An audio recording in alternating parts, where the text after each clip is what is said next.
Welcome. My mission is to introduce you to some of Nashville's most inspiring women business owners.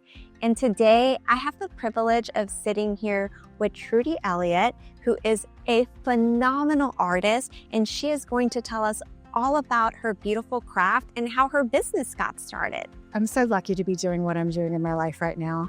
I am a full-time, like you said, artist, and I create these mixed media wall pieces that are made up of natural elements, everything that's found in nature. So I use seashells and feathers and porcupine quills and wood and bone.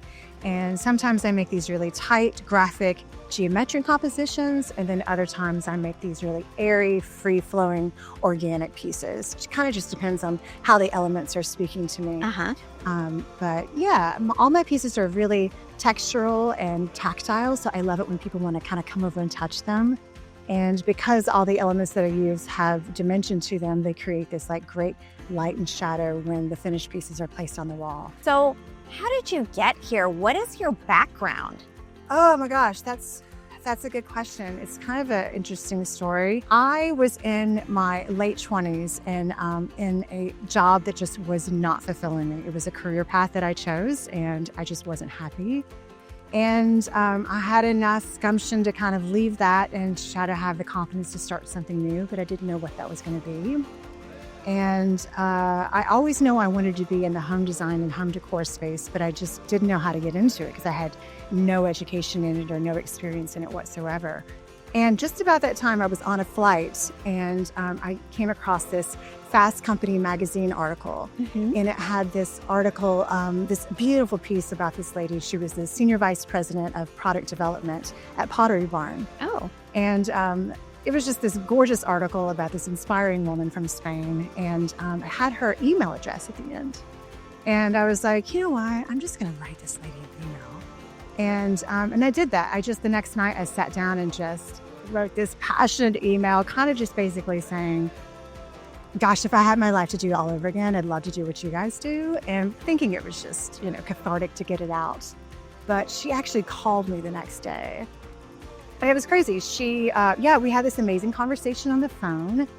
And basically she reiterated what I just said is like, oh, you have no experience. You have no business acumen in this. You have no idea how retail works, but I admire your passion. And she said, you should come here. I said, where's here? She said, San Francisco. She's like, I can't pay you anything. She's like, but you can come and see if this is where your heart is. And so I did just that. I left a month later and I drove across the country, got a little studio apartment in San Francisco. And I was Pottery Barn's first ever intern. Oh my gosh, that is an amazing story, and I had no idea. Yeah, it was fun. And I think I worked free for the company for like 7-8 months before they even started paying me. Oh my God. And then I got like $12 an hour. And anyway, cut to 17 years later, I left the company as the director of product development. And I got to travel the world 3 times over and see incredible artisans making amazing product that I had designed, that other people had designed, and some of which is still in the catalog and online today. So it was an amazing experience. But that's, working in the corporate world for that long, I think we all kind of dream of like, okay, that was great, but I kind of want to do something on my own. Sure. So I'd always been kind of working on my artwork on the side.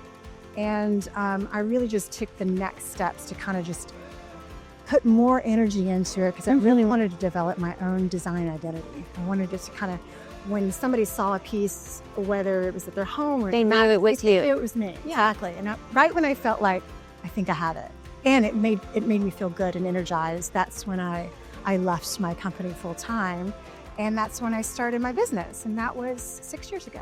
Oh, well, I love that. You had corporate experience, so unlike other artists who, just pursue their art and don't really know much about business, would you say that you picked up some tips about being a business owner from your corporate experience, or did you have to learn that? Like, how did that come? Because you're not just an artist, you are running a business. Yeah, I think, obviously being a sole proprietor of a small business, I am employee numero uno. Yes.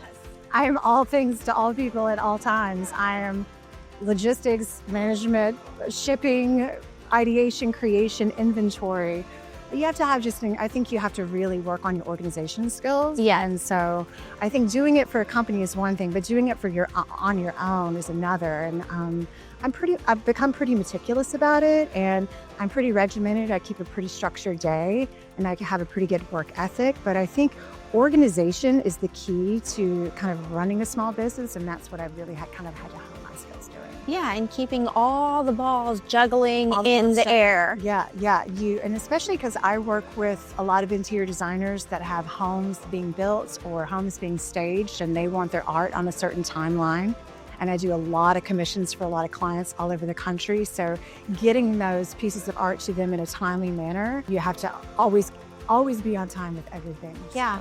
I think a lot of entrepreneurs are going to be very fascinated by your story, but in particular, those that are in the creative fields, because you might be the best talent ever, but for you to actually gain notoriety and for your art to get out there and grow and to create this name, like that's hard. It feels hard to me.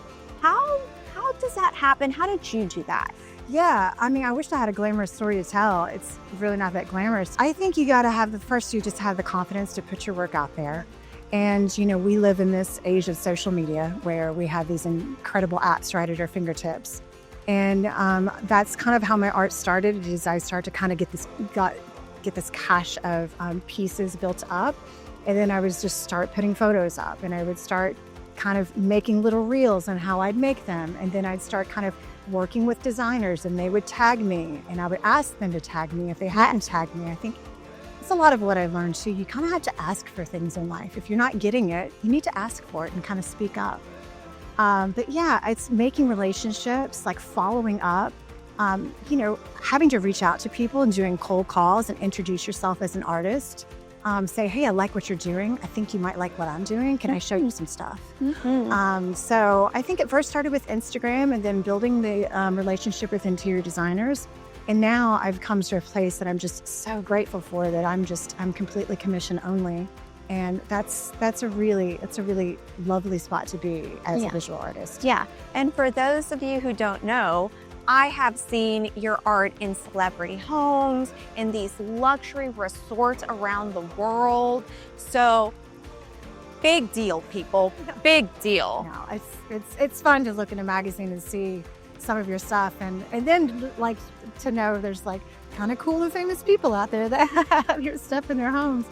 I get a kick out of it, but yeah, thanks for that. I appreciate it. Well, that's fun. What advice would you give someone who is just starting out and wants to either start their own business or, go out on their own like you did? Yeah, good question. I think it's just a start.